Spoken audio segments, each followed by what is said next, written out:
کہتے ہیں کہ سفر میں اگر نماز قصر نہ کریں تو ناشکری ہے، تو کیا اسی طرح سفر میں روزے نہیں رکھنے چاہیے؟ اس بارے میں میرا جواب آپ ذرا غور سے سنو۔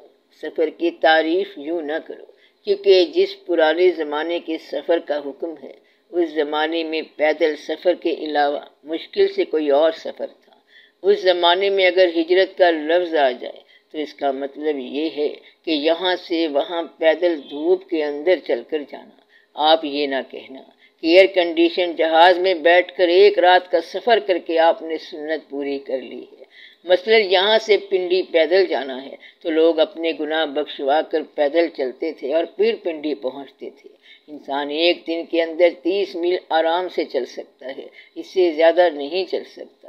تو آپ یوں سمجھیں کہ اگر انسان لگاتار چلتا جائے تو پنڈی 10 دن کا سفر ہے، یعنی آرام سے چلتا جائے، راستے میں تھوڑا سا بریک بھی لیتا جائے تو 10 دن کے اندر اس سفر کے اندر کھانا پینا اور دوسری دشواریاں موجود ہیں، راستے میں کوئی تعلقات بھی نہیں ہیں۔ ایسے میں روزہ نماز کی قصر کی تھوڑی سی اجازت ہوگی۔ آج کل آپ سیٹ بک کرواتے ہیں، آپ کی گاڑی آپ کو ہوائی جہاز پر چھوڑ آتی ہے اور آپ 25 منٹ میں اسلام آباد میں شان و شوکت کے ساتھ بیٹھے ہوتے ہیں، اور ٹھنڈے ٹھنڈے رستے میں گرمی کا کوئی نام و نشان نہیں ہوتا۔ ایسے میں اگر آپ قصر کرو تو گناہ ہوگا۔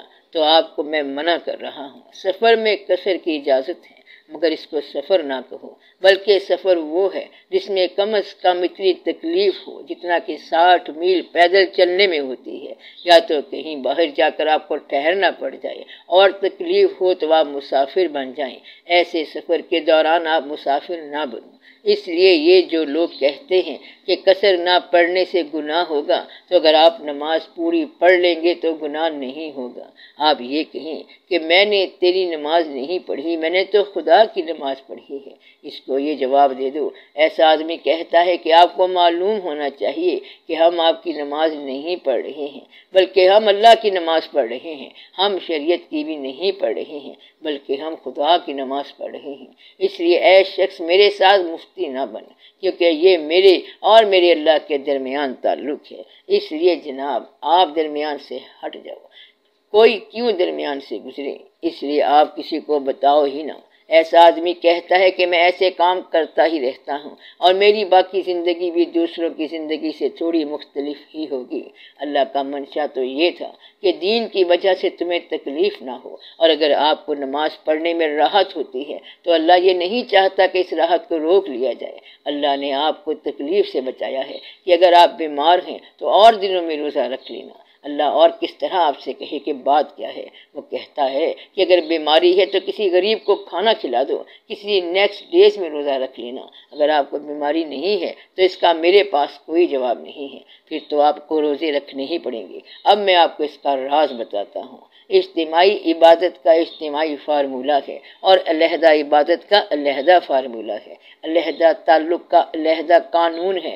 اب آپ کا اگر اجتماعی تعلق ہے تو اجتماعی قانون ہوگا، اس لیے آپ اجتماعی فارمولہ بھی رکھو اور اللہ کے ساتھ علیحدہ قانون بھی رکھو۔ اللہ کو راضی کرنے کے علیحدہ نسخے بھی آپ تجویز کیا کرو، اس سے علیحدہ ملاقاتیں بھی کیا کرو، علیحدہ عبادتیں بھی کیا کرو، بس پھر بات ٹھیک ہو جائے گی۔ اس لیے کچھ لوگ اگر کہیں کہ وہ چیز ٹھیک ہے تو آپ کہیں کہ ٹھیک ہے، آپ ٹھیک کہتے ہو، لیکن میں نے کچھ اور سنا ہوا ہے، تو آپ چلتے رہیں جس طرح آپ چل رہے ہیں۔ اور قصر پڑھنے والی بات اگر آپ چاہتے ہیں تو پوری کر لیں، اسے کہو میں نے پوری پڑھی ہے، اللہ قصر کو منظور فرما لے اور آپ کی عادت کے طور پر نماز بھی قبول کر لے۔ اللہ ہم پر رحم کرنے میں قصر نہیں چھوڑتا، تو ہم کیا قصر کرتے رہیں؟ میں آپ کو یہ بات بتا رہا ہوں کہ شریعت کے نام پر اتنا قانون بنا دیا گیا ہے اور حکومت والوں نے حکومت کے طور پر اتنا کچھ بنا لیا ہے کہ کامن مین کو بات سمجھ نہیں آتی ہے۔ تو آپ محبت کے قانون چلاؤ۔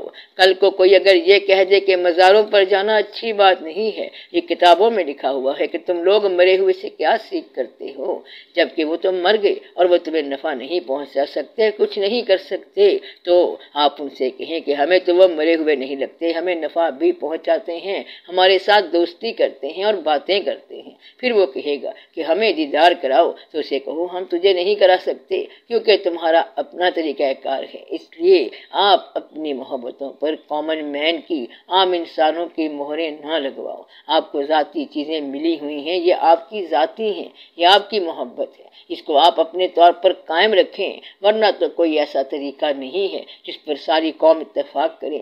مثلا ابھی آپ نے سیلاب زدگان کو، وکٹمز کو معاوضہ دیا تو اخباروں میں شور مچ جائے گا کہ یہ معاوضہ اپنے آپ کو دے رہے ہیں، گھر والوں کو دے رہے اور پتہ نہیں کس کو دے رہے ہیں، ہمیں تو کچھ نہیں ملا۔ لوگ کسی جگہ اتفاق نہیں کرتے، یہ جو واقعہ ہے اس پر اتفاق نہیں کرتے، اور وہ جو واقعہ ہے اس پر بھی قوم کا اتفاق نہیں ہے۔ آخر صداقت کہیں نہ کہیں تو ہوگی، بس آپ اپنی صداقت اپنے پاس رکھیں، سکون کے ساتھ وقت گزاریں، نماز پڑھیں، دنیا کے لیے نہ پڑھو، شریعت کے لیے بھی ٹھیک ہے، اچھا ہے، لیکن نماز کو اللہ کے لیے پڑھو، پیور اللہ کے لیے۔ اللہ تعالیٰ آپ پر راضی ہو اور توفیق دے، اور وہ جب نماز کی توفیق دے دے تو سمجھو یہ نماز منظور ہے۔